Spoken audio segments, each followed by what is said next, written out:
All right, welcome everyone to this session on integrated planning. I'm Barry Tonic from Tetra Tech. I'll be moderating the session today. If you were in on the earlier session, we went through how to use the icons up top to mute or unmute your microphone, and right beside that icon is the icon to turn on and off your camera. We are asking everyone to turn off your camera during the presentations to preserve bandwidth so the image won't be jumping. So this morning we have Robin DeYoung and Jamie Piccioli from EPA to talk about integrated planning. This is a planning framework that's been around since 2012, helping communities to integrate their stormwater and wastewater planning. So I see we do have Jamie and Robin logged in this morning. Are you folks ready to go?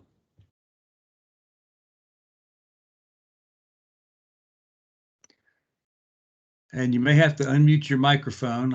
Is that you, Jamie? Yeah, and Robin has our slides. Yeah. Okay. Hi. Good morning. Sorry, I was muted. So let me share my slides. Oh yeah, there they are. Thanks.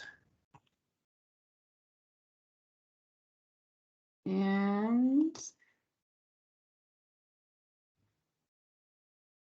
let's see. Okay, there we go. And now you can see me too.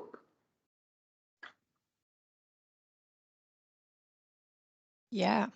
Okay, so I'll just take it away. Very good. Well, hi everyone. Thank you all. It looks like we have a good 18 people here today, so that's great. Thanks so much for being with us this morning. Really appreciate you spending that time. And I'm going to talk about integrated planning. And then I'll turn it over to, my name is Robin DeYoung. I'm a senior policy analyst at the Environmental Protection Agency in Washington, D.C. I've been at EPA for over 10 years doing climate, clean energy, and I just moved over into the water sector about 2 years ago. And I'm leading our integrated planning efforts at headquarters. I work really closely with Liz Ottinger in Region 3. And and I also am currently leading our green infrastructure team at the moment. Hey, Robin, excuse me for interrupting, but would you mind enlarging those slides by clicking the little presentation icon down there on the bottom right in PowerPoint? Oh, looks like that didn't take. Let me see here. Yeah, it's still in the sort of editing view. Okay, let me get out of where I am because right down there on the bottom right next to the slider bar for zooming in and out, there's a little icon that's is that better? That's it right there. Thank you. Okay. See full screen now? Yes, very good. Okay. Apologies for that. So integrated planning, what in the world is it? I actually was talking to someone about integrated planning who works with a lot of Pennsylvania municipalities. And she was telling me, she's like, when you say integrated planning, no one really knows what you're talking about, Robin. So I think it's really important to know exactly what we mean when we're talking about integrated planning. And it basically, we are looking at stormwater and wastewater together. You could also look at other factors like climate change, future wet weather issues. You could look at multiple municipality needs in a watershed. To do long-term stormwater planning is another way to think about it. But what it started in 2012. The policy framework was released in 2012, I should say, but the conversation started before that. Many mayors we're talking about how there's just so much going on in terms of needing to invest in both stormwater and wastewater. Wouldn't it be nice if EPA came out with a framework so that's a voluntary approach so that municipalities could meet all of the different types of Clean Water Act obligations by sequencing stormwater and wastewater together rather than thinking about those in silos. And the other thing that people wanted to make sure that got recognition was green infrastructure, because green infrastructure is a cost-effective solution for communities to manage their stormwater. Even sometimes it can help manage wastewater with constructed wetlands, for example. And so we created this guidance document, and we've worked with states and local governments in implementing the integrated plans. And we have these principles that we've developed that talks about the different elements, and it's really just good planning processes. And so I know you guys have your own planning processes through some of the Pennsylvania plans that are required. There's watershed-based plans, etc. And so, you know, what we're doing right now is we're creating a matrix so that you can see how integrated planning fits in or compares or differs to other plans. And so look out for that soon. But in general, you want to prioritize your investments that help reduce the problem. The pollution is first. Talk with your community and get stakeholder input so you can get buy-in and understand what their principles and values are, and marry that up with what you want to do as a municipality. And then do some analysis to see what would be the best path forward so that you can merge your community priorities, you can meet Clean Water Act obligations, and have a healthier and more vibrant community. One thing that was really nice about something Congress did last year, 2 years ago, was the Water Infrastructure Improvement Act. We were really happy to see that get enacted, because that recognized formally integrated planning and our framework that we developed in 2012. And so that's been now that is a part of the Clean Water Act. And so people can feel comfortable to use their planning processes using our framework to then inform how permits get issued, what terms and conditions go in the permits. So that is now officially in the Clean Water Act, and people have more certainty there. We were also required to write a report to Congress to tell them who has been doing integrated planning since the framework was released in 2012. And it also directed EPA to create a municipal ombudsman, and you'll be hearing from Jamie about that. She is our first one. Sorry, spoiler alert. And also it directed us to inform municipalities that integrated planning is an option, hence us going to conferences like these and talking about integrated planning as an option for you. We've also had a workshop with state permitting authorities. Pennsylvania did attend, and we had speakers talk about how integrated planning has been successful in their states. And that was a great success. And the video recording is on our webpage at this link below. The other great thing is it defines green infrastructure under the Clean Water Act and requires EPA, which we were already doing anyway, but it's nice to have something written in stone, so to speak, to say, yes, EPA is required to coordinate with public and private and other federal agencies, state and local governments, et cetera, on how green infrastructure can be used to be a solution for stormwater pollution and help attenuate, peak flow. So here is the map that we have for integrated planning right now. This is what we know of as of today. And so if you see a municipality or a city on this map, that means that they've completed an integrated plan.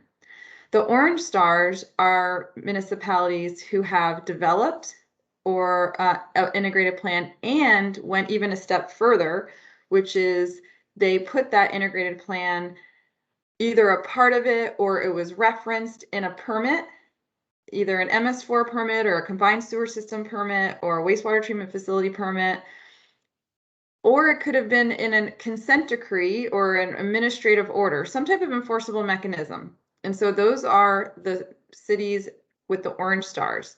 And we have profiles of all of those examples that will be released. It's like 2 pages each.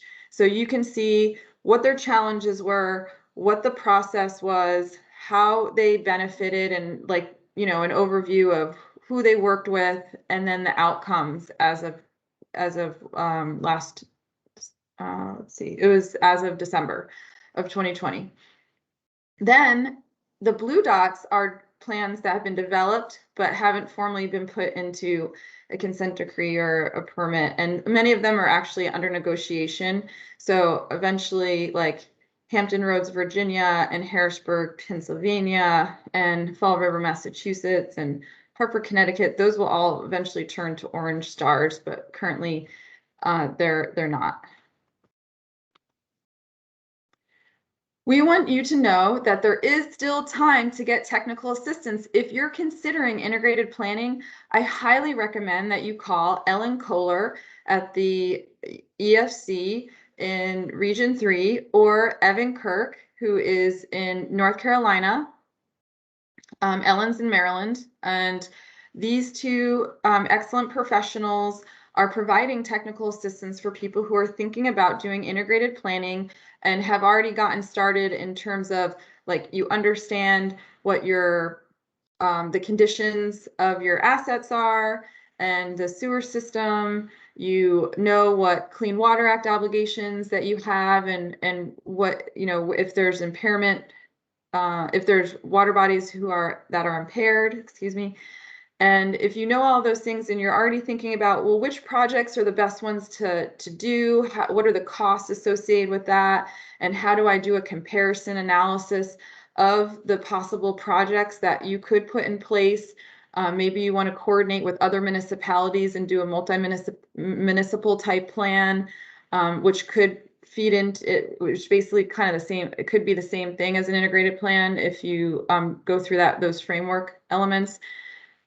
Call them, please. It's until August 31st, so you still have time. You have a couple of months, and literally or email. I have the email here, so email them, and they'll have a free phone call with you and talk about what you think, how integrated planning or this, or, you know, even if it's just for stormwater, it doesn't have to be that you're doing stormwater and wastewater. You could say, hey, I want to think long term, and I want to think about stormwater in 20 to 30 years. And what are all the things I need to do to have a really good, solid long-term plan?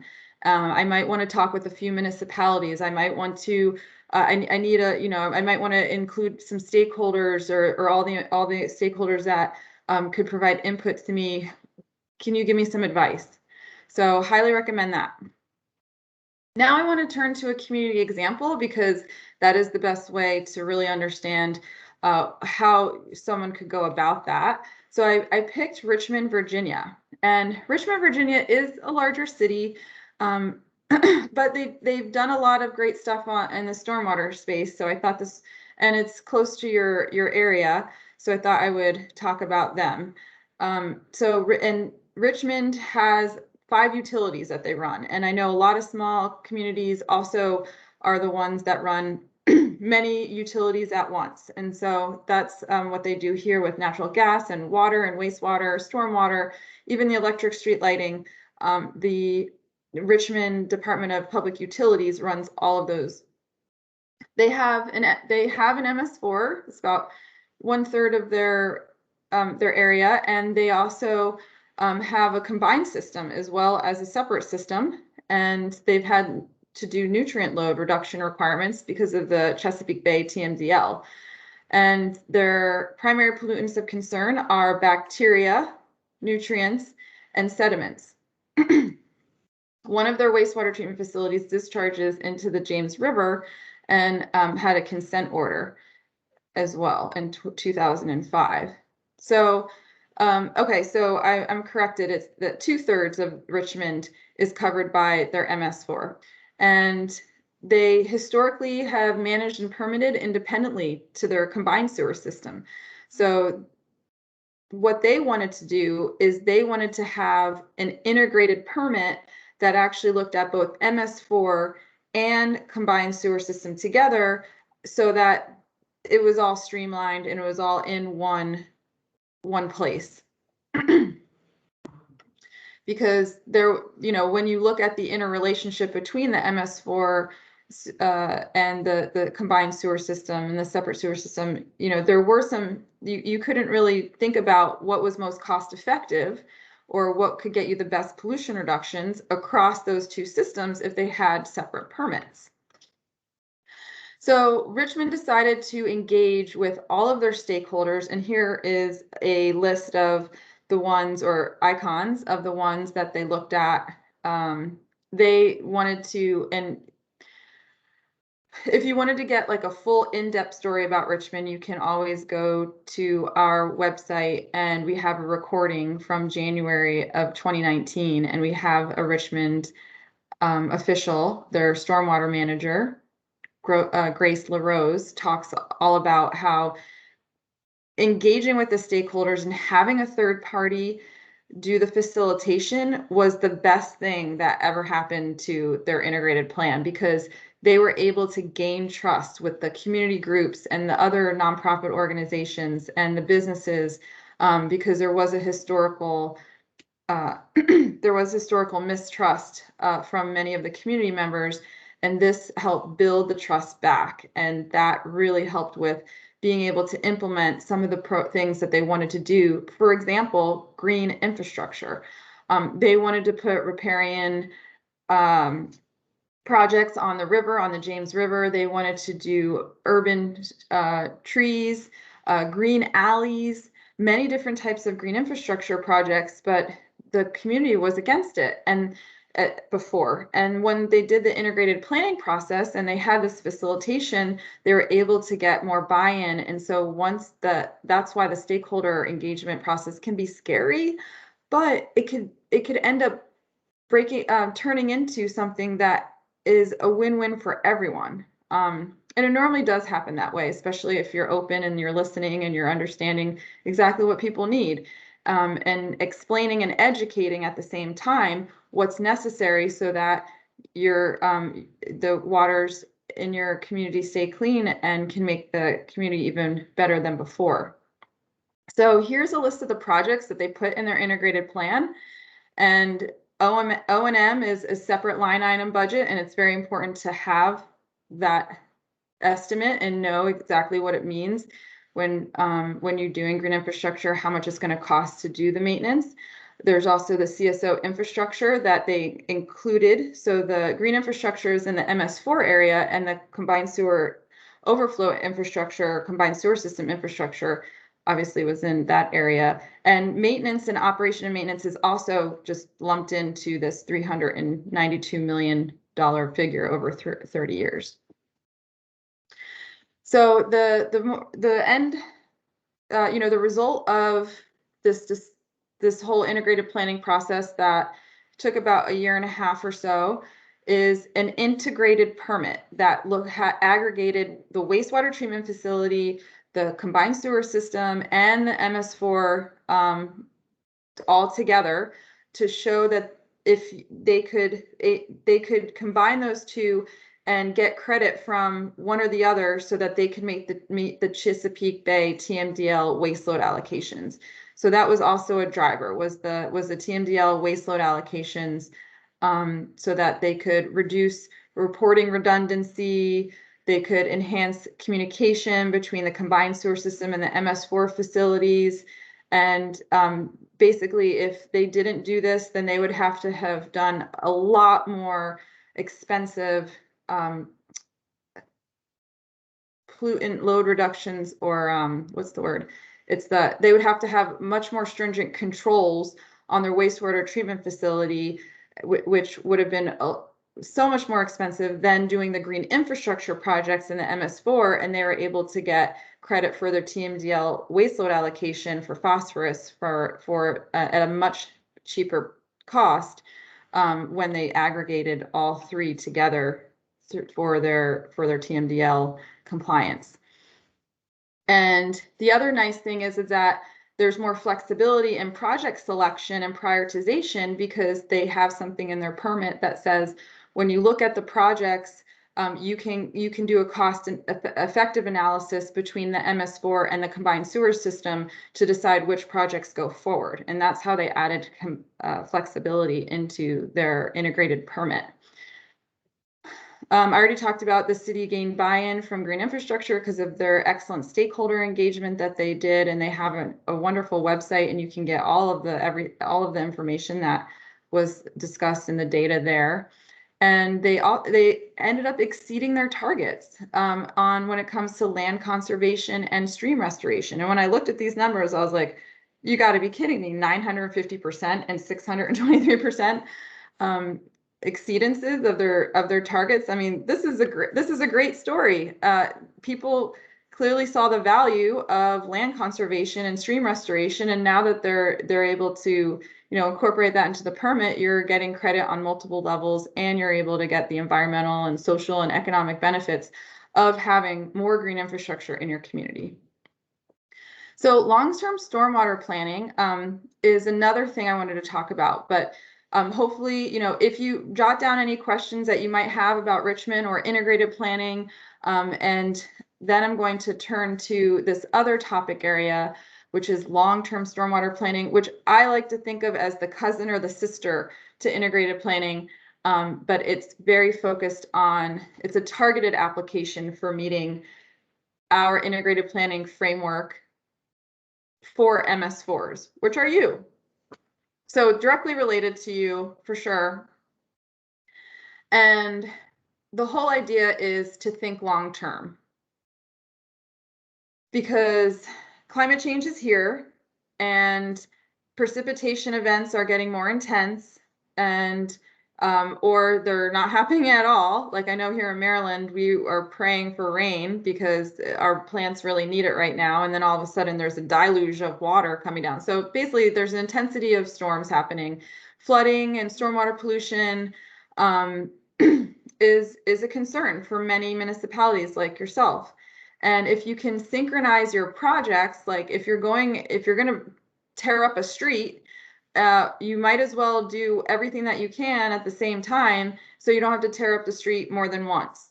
And so that's the idea of looking at things in a long-term perspective, and not just, you can upgrade your sidewalks, and you can expand the bike lanes, and you can add some urban trees, all at the same time, and that helps with like for making complete and green streets is one example, and that could be a part of your long-term strategy. So it comprehensively evaluates stormwater capital improvement plans and any other type of master plan. So instead of doing all these different plans in silos, pull that together. It helps you explore what your asset management program looks like, and knowing where your assets are, thinking about what is sustainable in terms of financing long-term, and then building capacity that supports infrastructure that is reliable. And then of course, keep looking at green infrastructure to treat stormwater. And there's a lot of benefits to doing this. I think to me, it's kind of obvious. You're saving money when you're aligning the upgrades across your infrastructure. You can reduce flooding and pollution, and if you have a long-term plan, then you provide certainty and predictability to the developers and to your community members and to your public officials who might be like, why are we doing this? We're like, look, remember we have a plan that is for 20 years that you guys all bought into, or maybe it gets adopted. And then you have it, this can help with building an attractive community that residents want to be in, and you can get more tourism, etc. So we've been doing a pilot project that helps build capacity in the communities. We've done 4 of them so far in Santa Fe, New Mexico, Hattiesburg, Mississippi, Rochester, New Hampshire, and Burlington, Iowa. And what we did is we helped develop the part of the planning process, and to serve as examples to the communities. And one of them that I looked at recently was Burlington, Iowa. Burlington, Iowa, we did a site suitability analysis to show how you could use GIS and data of the soils and all the different waterways that are, and all of the precipitation that's happening in that area, to figure out where is the best place to put your green infrastructure investments so that it can help with reducing combined sewer overflows. That same thing could be used for, for areas that you're having urbanized flooding for your separate sewer systems as well. So we're hoping that will come out soon, and we'll share those examples that you could use. We also have many other resources for communities like you that have the separate stormwater sewer systems, and there's compendiums for permitting approaches and that relate to post-construction, to water quality requirements, to minimum control measures, and transportation, etc. And we also are coming out with one that is different terms and conditions for green infrastructure.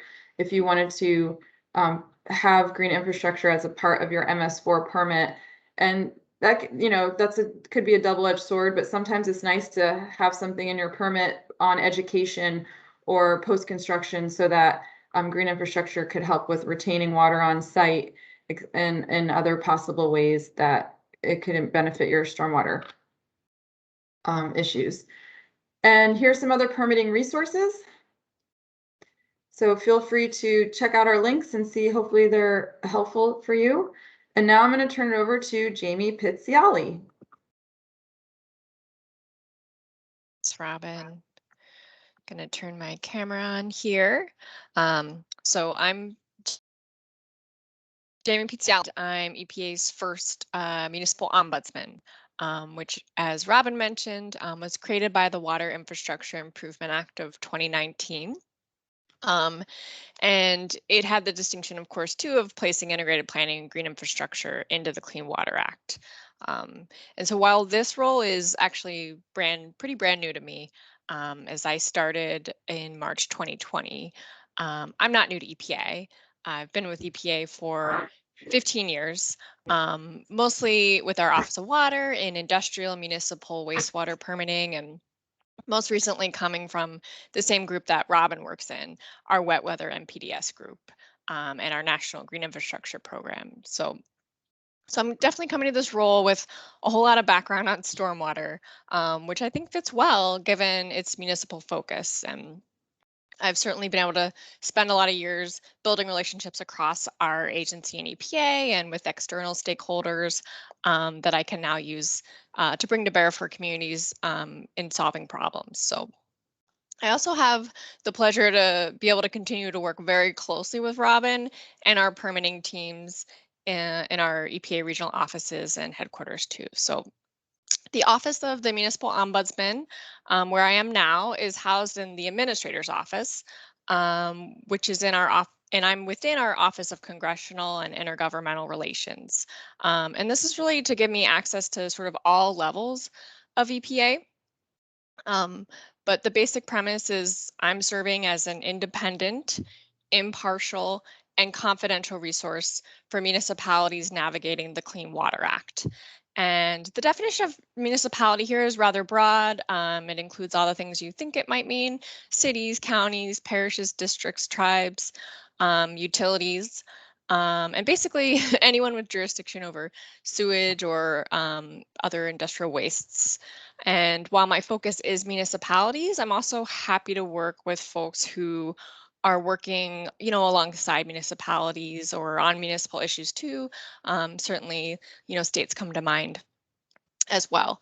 The Water Infrastructure Improvement Act actually gave me some very specific roles, like helping the administrator promote national consistency across all 10 of our regions, and working directly with communities to provide information on things like the availability of federal financial assistance, technical assistance opportunities that might be available, flexibilities that you might have under the Clean Water Act in permitting, and of course, also information on integrated planning. So it's definitely a big focus for me too. And then, of course, I'm also tasked with having a website that actually links to all the resources that I just mentioned. So if you could, the next slide, Robin.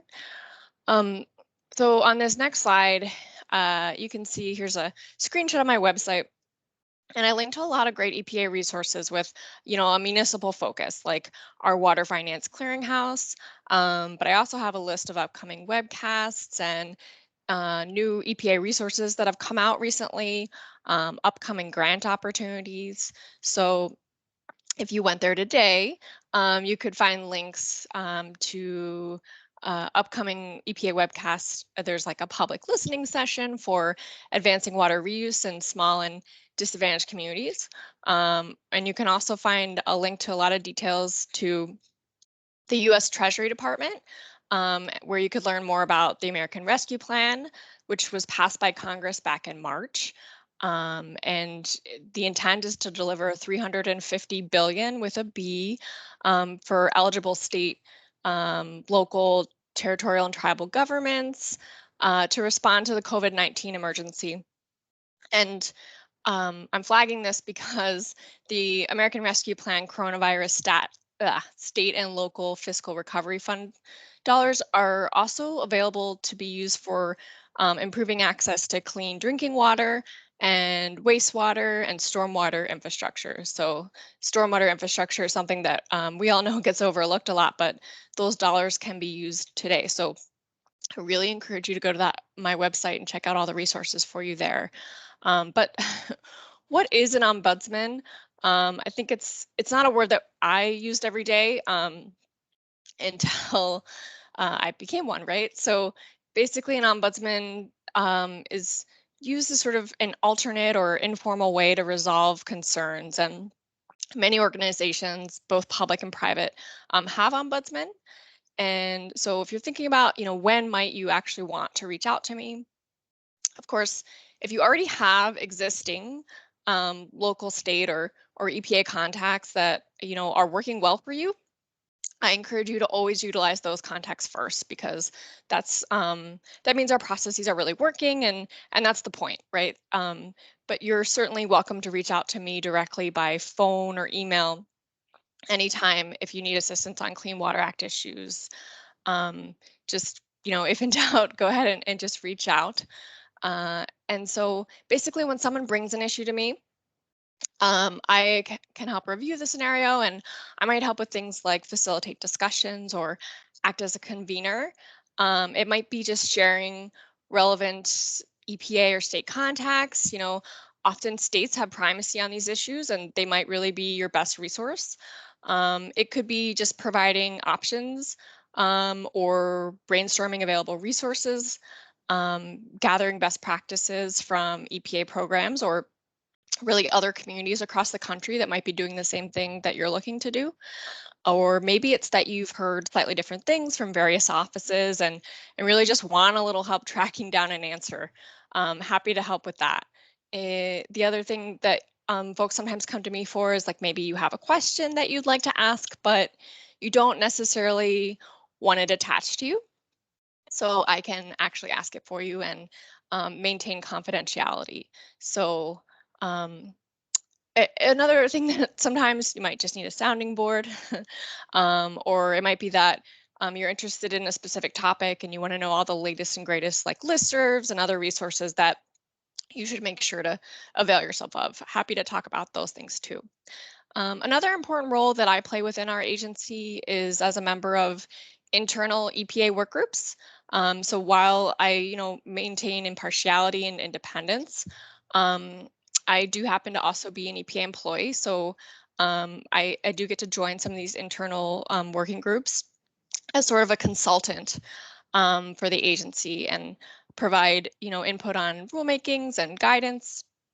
But of course, I have more of an eye to municipal needs, and I'm certainly a big part of my role is sort of remaining like an advocate for a fair process in these proceedings. So this includes projects like stormwater permitting, Clean Water Act affordability, green infrastructure, integrated planning, of course, our disaster resiliency groups, and many more. But that's another reason that you might want to reach out to make sure I'm informed on specific community concerns. And while I don't serve as any type of formal notice to EPA, and I don't make decisions or legal determinations for EPA, it's just helpful that you keep me informed on issues that are important to you, because I am regularly working across the agency on these concerns.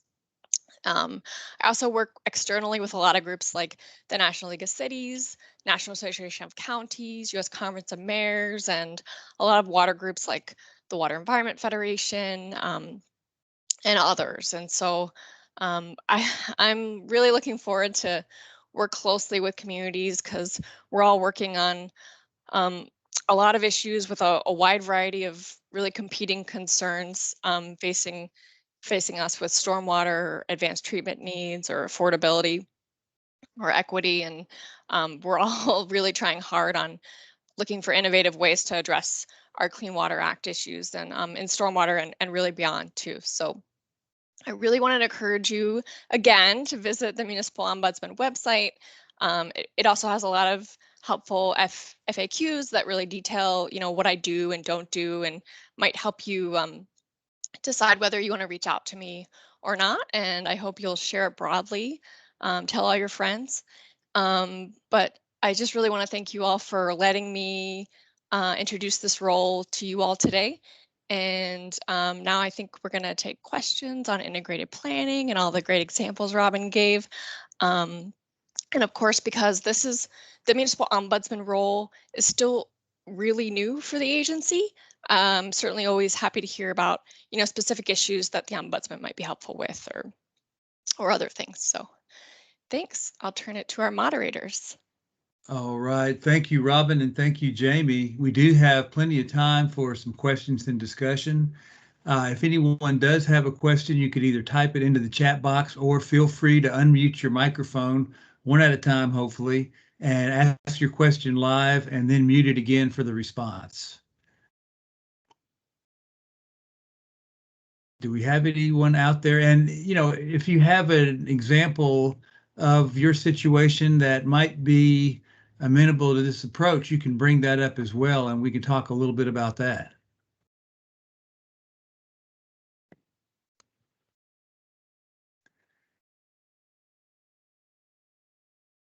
Yeah, we're also interested if there's something that was, that we didn't say clearly enough, or you wanted more elaboration. We'd be happy to do that.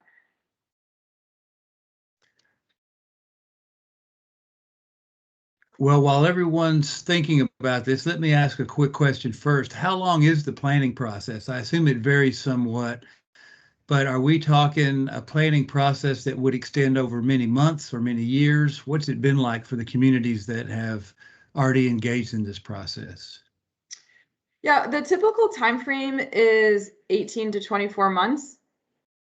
So that, I would say, I haven't seen a plan get developed in less than 18 months. Okay. And then when you implement the elements in a plan, you would have typically, I think the average was 20 years, but we have seen 30-year plans. So between 15 and 30 years is how long the plan actually spans out for. That actually answers another question I had, was whether or not the plan could extend through the end of a 5-year NPDES permit and extend on out beyond that. That's good to know.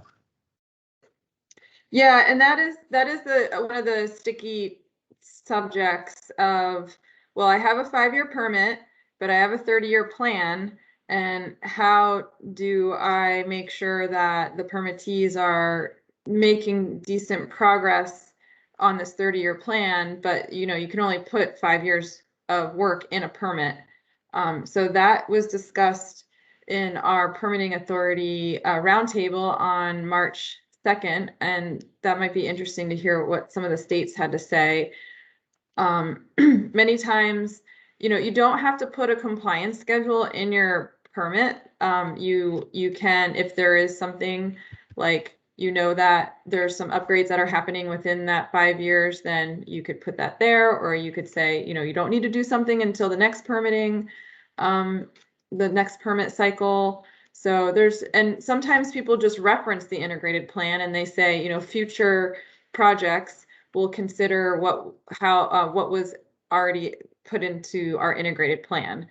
So you could be very general about incorporating the integrated plan in the permit. It doesn't have to be project by project.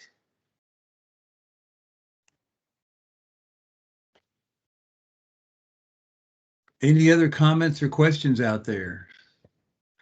I guess I'm just interested if people are at their computer and wanted to raise their hand at all, and you know, raise your hand if, you know, integrated planning is something you are potentially considering doing or have talked about it with others. As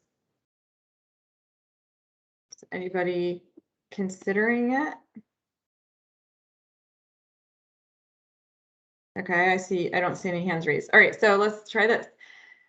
Raise your hand if this is the first time you've ever heard about integrated planning. There you go.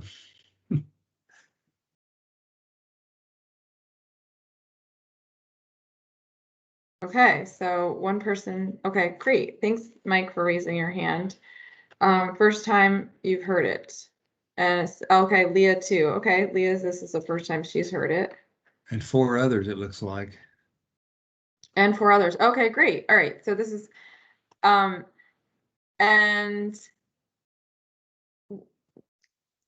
okay, perfect. That's really good to know. It looks like you're hitting your target audience here. Yeah. Yeah. It's a great thing that we came today. Let me ask this too. If a community was interested in this approach, what would be a good first step for them internally to sort of scope out and see if this might be something that would apply to them? You know, that's a good question. We're actually writing a getting started fact sheet. So we're I think so. I'm gonna see if I can pull something up, but we have a integrated planning basics fact sheet, and that gives you very basic information on integrated planning. And I think, you know, the first thing is to understand your assets. Like what exactly, you know, looking at your stormwater assets and understanding the conditions of them, and understanding what your Clean Water Act obligations are, and where the water bodies are, and knowing what condition they are in is a great way to start. And the thing is that for integrated planning, a lot of times you're going to be using things that you would already be doing. Like you can look at your master plans, and you can look at your capital improvement plans, and you know, all of those are things that you should be doing anyway. And the fact is, like, you could be talking to you know, you could talk to your regional office, you could talk to the Pennsylvania DEP and let them know that you're thinking about doing an integrated plan. And that would be a good conversation to have as well, so that everybody knows that you're thinking about it, and have a conversation about what that might look like. I don't know, Jamie, do you have any other thoughts? Yeah, you know, I think like you mentioned, there's a lot of probably existing planning that you're already doing that would work here. I know we've heard, you know, climate adaptation plans, and Robin mentioned master plans and others. And it's really about, you know, kind of synchronizing all of these existing things, and thinking hard about how to, you know, even synchronize them even more. So. I see Mike has his hand up. Mike, unmute if you have a question or a comment.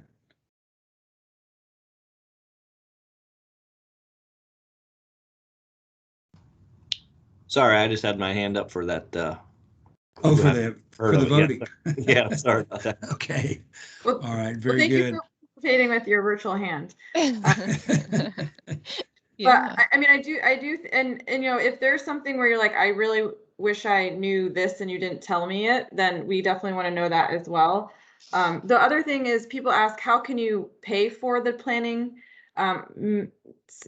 There are 1 or 2 examples of people who have done the planning on their own, municipalities, but many do hire a contractor or work with a consultant. So the Overflow Sewer Grant Program does fund planning for integrated planning. So that is another thing that you can think about, is like, where can you get financing to develop the plan? What is the other, what are some other funding opportunities, Jamie? Like, Yeah, so certainly the new Overflow Sewer Grant Program that Robin mentioned, but of course the state revolving loan funds can also fund integrated planning. And I did mention the American Rescue Plan Act, which is just a really unique opportunity, which I'm not sure we'll see something like this large again, but I was looking up some of the different counties that are present here today and the values that the Treasury Department has allocated, and I think they were in like the $23 million range-ish. Don't quote me on that because it's not EPA's program, but like I said, that link is on our website, and it's just, we'd be remiss if we didn't mention that all types of water infrastructure projects are potentially eligible there. All right, we have come to the end of our scheduled time here, so I want to thank Robin and Jamie for the presentation. Thank all of you for attending. Don't forget, when you leave this session, do click the red leave button and leave formally, and it'll help to launch the browser for the next session, which begins at 8:55. So thanks again to you both, and thanks to the attendees. We'll see you in about 15 minutes. Thank you. thank you. Bye, everyone.